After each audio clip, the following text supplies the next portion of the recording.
हुजूर सल्लल्लाहु अलैहि वसल्लम की एक हदीस है जहाँ पे उन्होंने मेंशन करा था कि एक दौर ऐसा आएगा जहाँ पे लोग ना हलाल और हराम की पहचान भूल जाएंगे।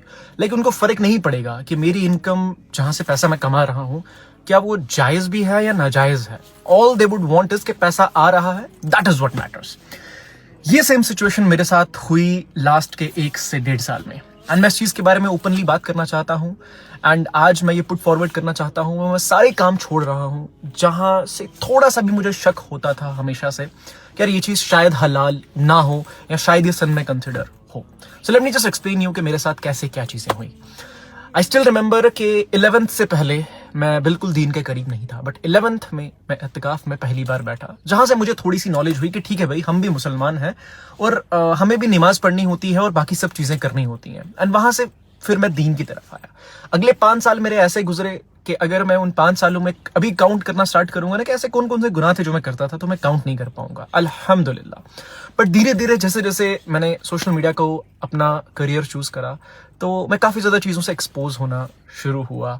बट स्टिल मैंने उस चीज को ना कस के पकड़ा रखा और मैं उस चीज से ना बाहर नहीं निकला। बट फिर एक टाइम आया जब इनकम काफी ज्यादा जल्दी बढ़ना शुरू हो गई, फेम थोड़ा सा बढ़ना शुरू हो गया एंड काफी जगहों से पैसा आना शुरू हुआ जहां पे पहले मैं कंसिडर करता था कि वो चीज हराम होगी या एक गुनाह में कंसिडर होगी अगर मैं वहां से पैसा ले रहा हूं। देन आई वाज लाइक चलो ठीक है यार, कोई दिक्कत वाली बात नहीं है, मेरी इंटेंशन तो राइट है ना। और फिर मैंने अपने आप को रीजन देना शुरू कर दिए। जहां मैं म्यूजिक छोड़ चुका था मैंने म्यूजिक को सुनना शुरू कर दिया, पहले स्टोरीज में लगाना शुरू करा और अपने आप को रीजन देना शुरू करा कि जस्ट मैं वाइब के लिए कर रहा हूँ, मोटिवेशन के लिए कर रहा हूँ।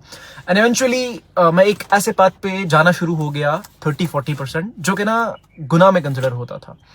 बट इवेंचुअली आज मैंने रियलाइज करा और लास्ट के 1 महीने से मैं इसी चीज को रियलाइज कर रहा था कि यार ये चीज का कोई एंड नहीं होने वाला है।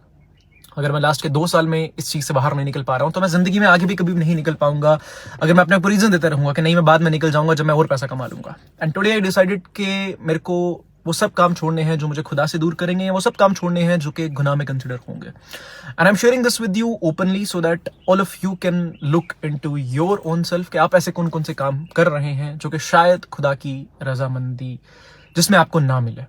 अभी ऑलमोस्ट 1 महीना हो चुका है। I've lost over 5 to 10 lakh rupees just because कि मैंने उन क्लाइंट्स को लेट गो करा है जिनके थ्रू मुझे डाउट्स थे हमेशा से कि यार ये शायद गुनाह में कंसिडर होगा और वो एक गुनाह ही था। मैंने उन सारे क्लाइंट्स को लेट गो कर दिया है, मैंने उन सारे क्लाइंट्स को जाने दिया है विदाउट इवन थिंकिंग अबाउट कि कितना पैसा मुझे मंथली लूज करना पड़ेगा फ्रॉम नाउ ऑनवर्ड्स। बट अब से मैं वही पाथ चूज करूंगा और मैं वही काम करूंगा जिसमें 100% मेरे को पता है कि यार ये चीज मुझे सवाब दे रही है और दुनिया में नहीं बल्कि आखिरत में भी मुझे इसका सवाब मिलेगा।